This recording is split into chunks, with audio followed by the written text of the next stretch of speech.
Hi guys, welcome back to Otto's Garage.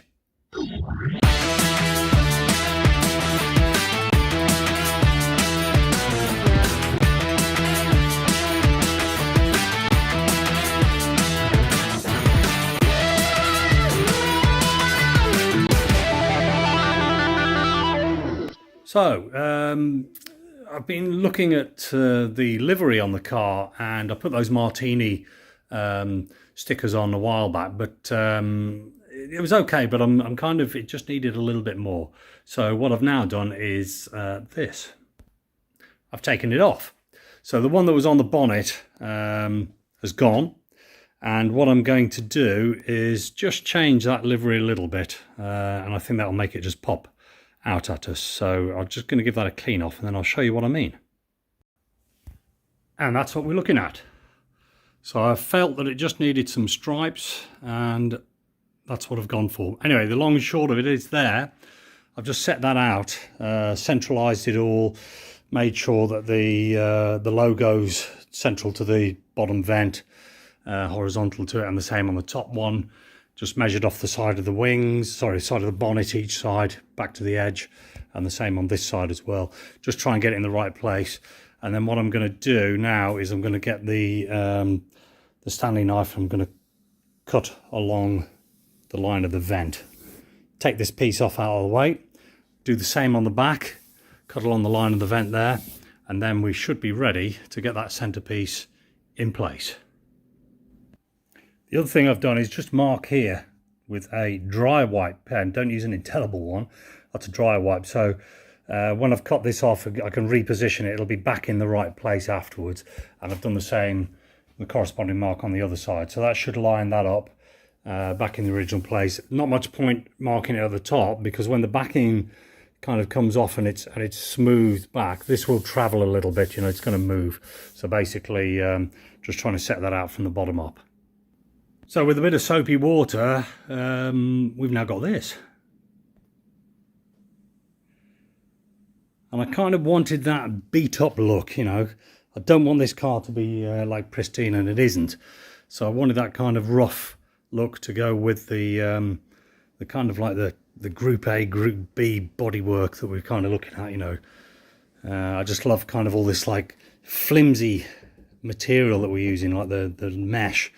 And I just wanted that kind of, it's used look there. So I quite like that.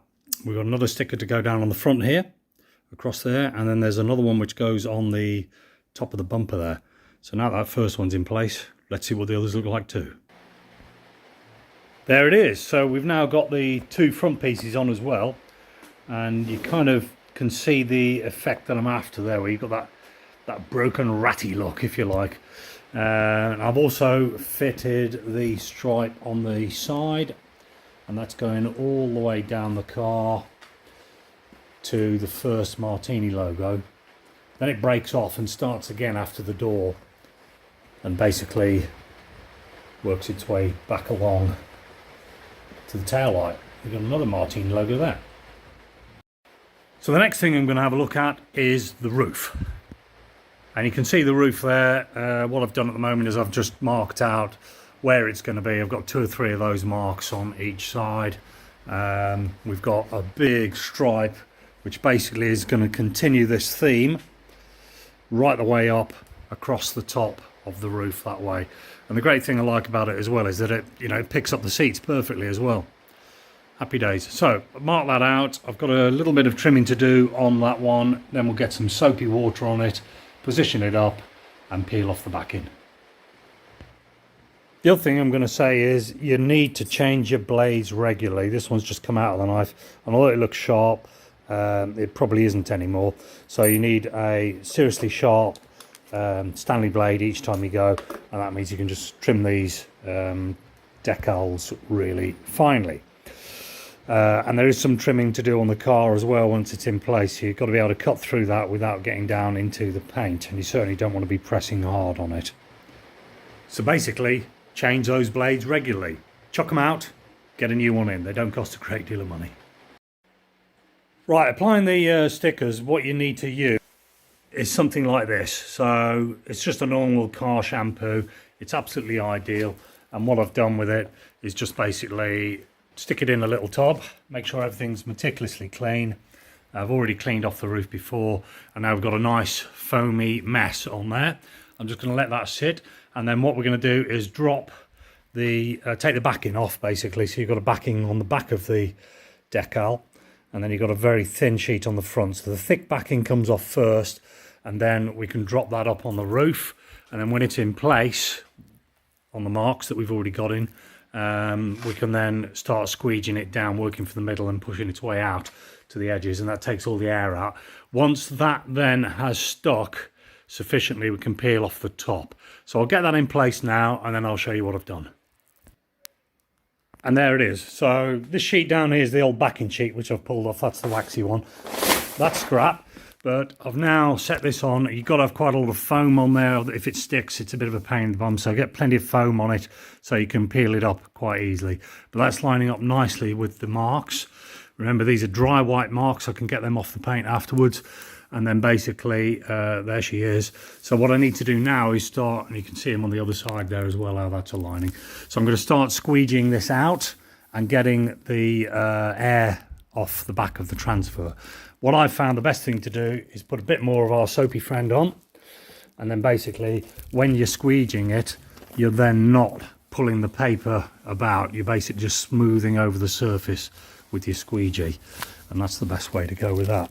What I'm using for a squeegee is that little fella there, and that is a tile adhesive, well, not a tile adhesive, a tile grouting squeegee I should say, which is just ideal for it. So we'll get a bit of foam on here, make that all nice and slippery, and then we can start the squeegee process. And you feel it straight away, you know, it's if you haven't got any water on that, it'll just be very gripping. It'll just start pulling the transfer about. So let's get the squeegee and we can make a start. And what you usually find is that it won't move a great deal, but you just need to kind of pull that air and the soap out to the edges.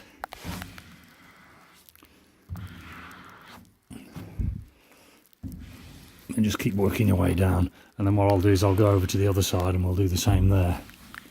So I'm going to try and work this backwards, and that should pull that out as it goes. What you're trying to achieve is that the transfer sticks nicely, because as soon as you start taking the backer off, it'll want to just move. So as long as the transfer is stuck, the top piece will come off, the top paper will come off okay. The transfer's down there, and I've decided to peel off the backing material now, and that can be quite hard. It's not so bad once you get kind of into the middle, but you've got to watch it, because these edges will flick up. If you just pull it back from the edge, it'll flick the transfer up off the position that you've got it in, and then you'll start to get air trapped underneath it. So again, just keep pulling it bit by bit, and then as you do so, you can just kind of get the, like you can see that that's coming off. You can get the squeegee every so often and just help to reposition it and put it back down. When you get a certain amount, like here, you can see here now that's just lifted there. So the thing to do now is just get in with the squeegee, pull the air out of it, back to the edge, and that'll flatter off good again, ready to go.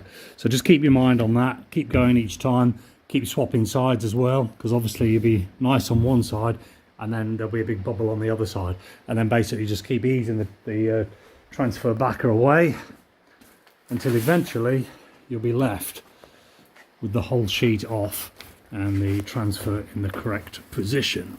So we're just coming down there again now, and what I'll do anyway is when we get a bit further, we'll put some more foam on top of it, and then we can pull it more with the squeegee. Yeah, you can see that if you just go maybe a little side to side as well with it, that'll help. But we're nearly there now. A few more centimetres and we'll be at the edge.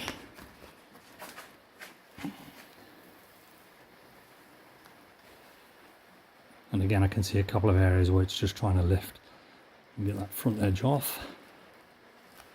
And bingo, there we are. So you can see here, there's just a couple of little bubbles in that.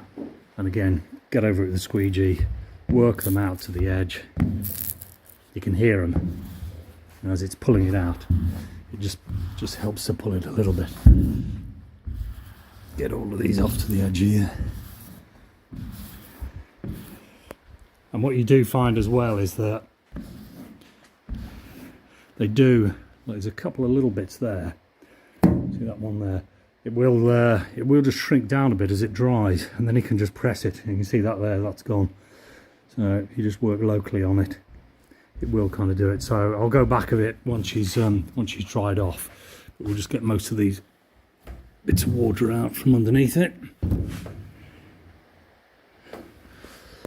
And there we go. One graphic. So I'm hoping to move that rubbish out of the way. With the measuring up that we've done, it all lines up nicely.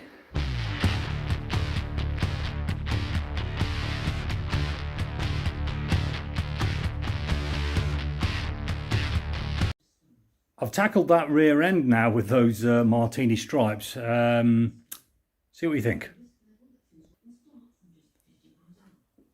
So basically, we've followed the whole thing right the way down to the boot.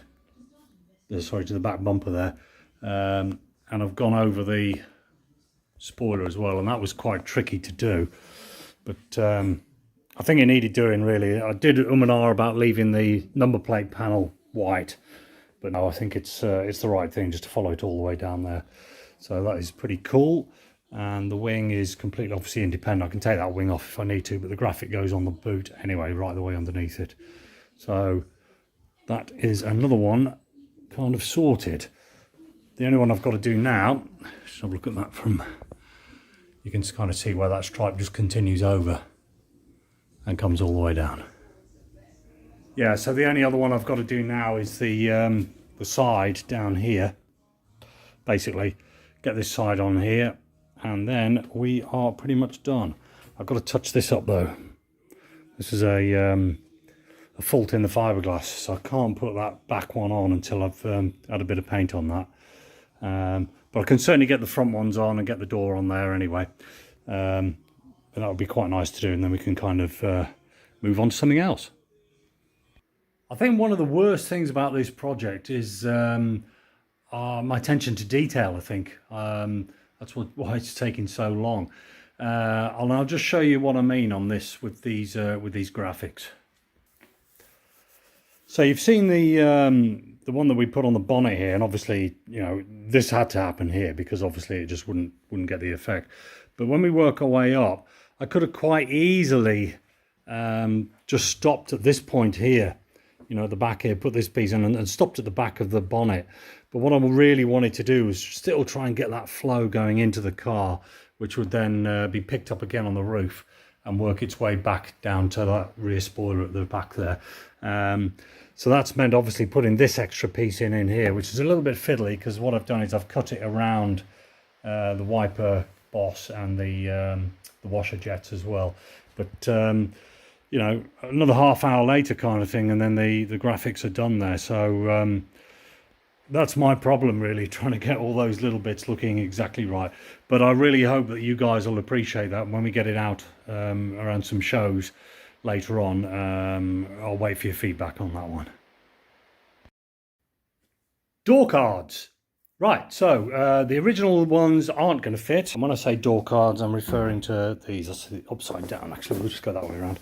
So that is basically the passenger front door card, and this is the passenger right rear door card. But obviously we've got like a roll cage which kind of interferes with this, and I think it interferes down here as well. And basically once the seats are in, all the seats are in, you know, it fouls on the all those bits sticking out. So what we're going to do is we're going to use something else.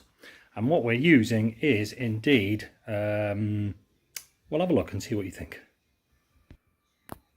So it's a polycarbonate sheet, but it's got that kind of carbon look to it, if you like, just that mottled finish on there, which will do two things. Number one, it'll kind of help with any little surface scratches on it, so if you know, they'll get lost basically in the pattern. And number two, it's going to look cool. And we like cool, don't we? So we're going to basically set down one of the door cards on the floor, like I've done with this one, and we're going to put the fake polycarbonate sheet over the top of it, and then basically we can trace around that and cut it out and see if it's going to fit.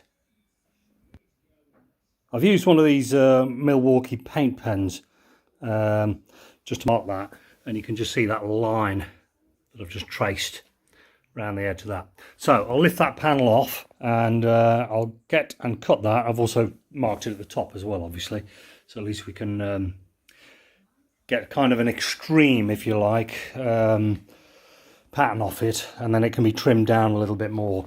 So we've got a bit of a curve going on down here as well.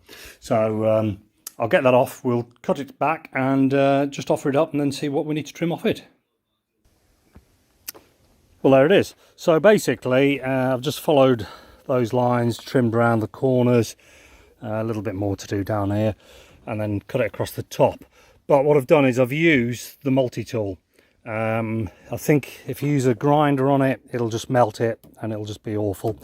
And if you use a jigsaw, you'll just run the risk of scratching all that nice surface.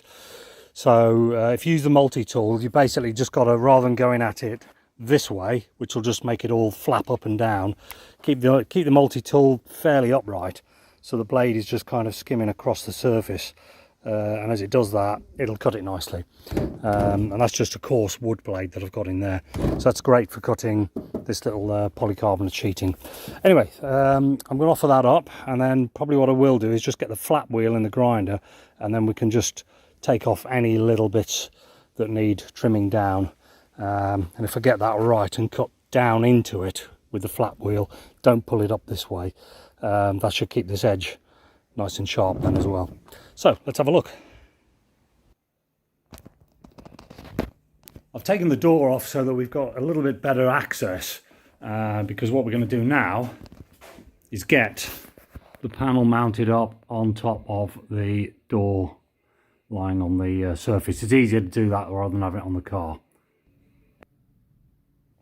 And that's the panel with it sat on the door there. So you can see how I've cut that edge kind of to follow the line of the actual metal door around there. And then basically that's our hole for our door release. So what I've got to determine now is where we're going to put the fixings, because this panel obviously has got to be removable. What I've decided to do is use the original factory holes on the door, and this was where the push trim clips go in. So these are the kind of thing here that you get on a factory door. I can't reuse those because obviously we haven't got these little towers that they go into, but we have got something similar, which are these little critters, and this is kind of like a push-in trim clip, and then it has a little screw in the back of it, and when you undo the screw you can then prise this off the panel, and that is a perfect size for going in to that little hole, that factory hole. Absolutely spot on. So I think what I'm going to do now, or I have done I should say, I've gone round, I've marked up perpendicular to the holes round the door and marked this with a dry white pen, so that'll come off, and then basically written on top of the plastic sheet, that's this removable stuff, the dimension from those aforementioned black marks. Let's just offer that back up again and you'll see what I'm on about. Right, so that's the door panel lined up in the recess, and wherever we've got one of these black marks now, I can just go in perpendicular 28mm from the inner edge I've measured, and then basically we can drill a hole, and that should be where our plastic trim clip will go through. I'm going to try one and we'll see what it looks like. Well, that's worked quite well. Most of them have lined up absolutely perfectly. A couple of them were just slightly off center, but that's not a problem. I've just basically opened those out a little bit to the side, and of course the great thing with these clips, they've got quite a wide flange on the head, so that when you actually put them in, even if the hole is off center like that one, when you get it in there, it still covers everything up nicely. And then it has that little screw which just pops in the middle, and then when that's in there, that tightens up the lugs behind against the metalwork. So that's great. What I'm going to do now is work out the top, because at the moment the trim panel is too tall, and you can see that. So we need to cut that down a little bit, probably to the top of this metalwork here, and then I'll just trim that off the top, and we can drill, I think there's another 3 to go in the top there, drill those ones out, pin that on. When that is fitting nicely, I'll just use that one as a template for the driver's door. There it is. So I've peeled the plastic off, and you can just see that kind of carbon fibery type pattern on there. But it's polycarbonate, and as such it is seriously cheaper. And I've just made a little recess up here so that when you lock the door, the knob just goes around that, which is handy. And we've got this down now so that the top is level to that metalwork reveal there. That's good. Right, so what I'm going to do now is take that off the door, and then I'm going to flip it over, mirror it, and cut another one out, and that'll do for the driver's door on the other side. The other thing that I need to do is install some kind of handle for closing the door while you're sat in the car. And I've come up with this little solution. We've got a bit of seat belt left over, made that into a little loop, and basically I've just melted a couple of holes in it, and where I've cut it, I've melted that as well, so it'll all stop it from fraying and coming loose. And then basically what I'm going to do on the door is mount that kind of in that position. However, don't despair, these bolt holes are going to be hidden behind the panel, and we'll just cut a little groove, so all you'll see is the little loop coming through the door panel. With the panel off, it's just really a matter of finding somewhere on the door that can take the depth of the strap and the head, and basically making sure that that fucking door doesn't open. With the panel off, it's just really making sure that we've got enough depth. If that fucking door opens again, I'm going to go and get the ghost police.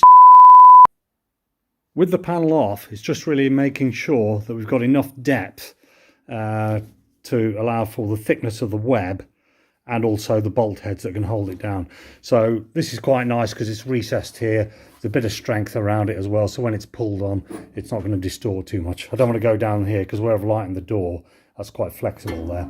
And in any event, we've got a roll cage coming through somewhere like this, haven't we? So this hole here looks ideal. That's the old window winder mechanism hole, which we don't need obviously. So that'll do for one of them, and then all I need to do is make another hole across this side, and that'll locate our strap. I've used some like penny washers here, front and back, so that's given that a nice firm fixing on that. The next thing we need to do is cut a slot slightly below that in our panel that we made before, and then the red strap can come through there and it'll hang down hopefully. Well, what do you think of this? There she is. Got a little strap so we can pull that nicely, and basically that is that door panel done. So what I need to do now is replicate that other door by mirroring it and cutting that one out, and then that'll be both front panels sorted. Kaboosh! I've got that door refitted, and we can see inside just what that looks like. So I quite like the way that really does highlight the cage, and the red matches in with the other bits and bobs inside the car. And then I've done the driver's side as well. So that is a good one, and that is ready for another job now. So that's front door cards done.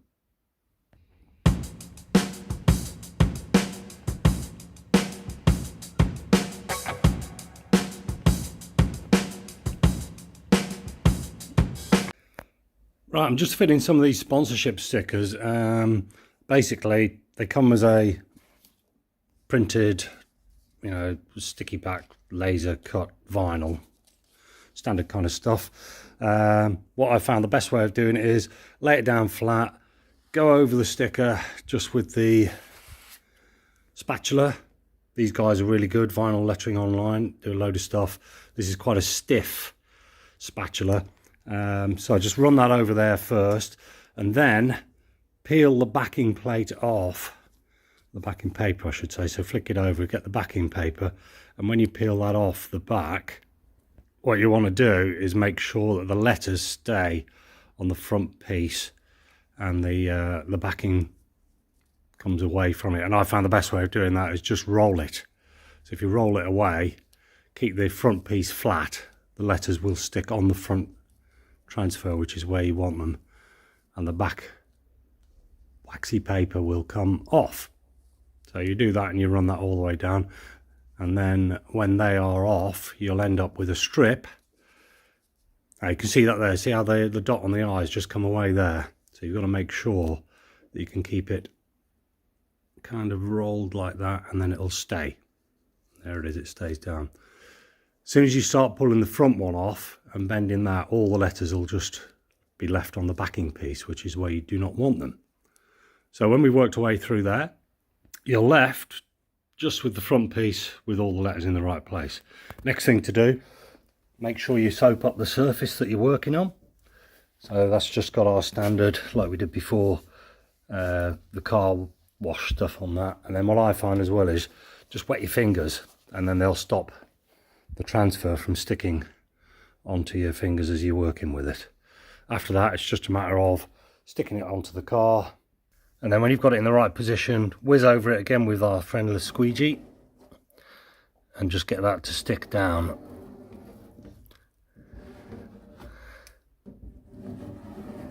Getting all the air out of the letters as you do so. Now, you can try and peel this off, but the problem with that is it just lifts the letters as you go, and that is a right pig. What I found the best way is just leave everything alone, come back to it when it's dry, the front paper will peel off, the sticker will be in exactly the right place. Right, let's have a look and see what occurs now when we peel off this front tape off the sticker. You can see there, it's nicely stuck, and all the letters just stay where they should be. Kaboosh! So that's the way to do that basically. Don't mess around with it while it's wet, wait till it dries and then just peel it off. The problem with having the acrylic windows instead of the up and downy glassy windy ones is that you can't actually stick your head out the window or put your arm out the window, because obviously they are rigidly fixed, and in my case I've bonded them in. The solution is to fit one of these. So basically we've got a hole cut in the acrylic and we've got a slider kit, which means that when we open the door we can basically get hold of the slider, slide it back, and we can get in through the window to get the aforementioned McDonald's or Costa, which we're going to be required, I'm sure, at some point. Well, that brings us to another close on an episode of Otto's Garage. I hope you've enjoyed watching that and learned a little bit as well, all being well. And again, with all of these jobs, I'm just tackling them one at a time. I've got no formal training on that. Just have a go, see how you get on with it, and I'll see you next time on Otto's Garage. Bye-bye now. Bye-bye!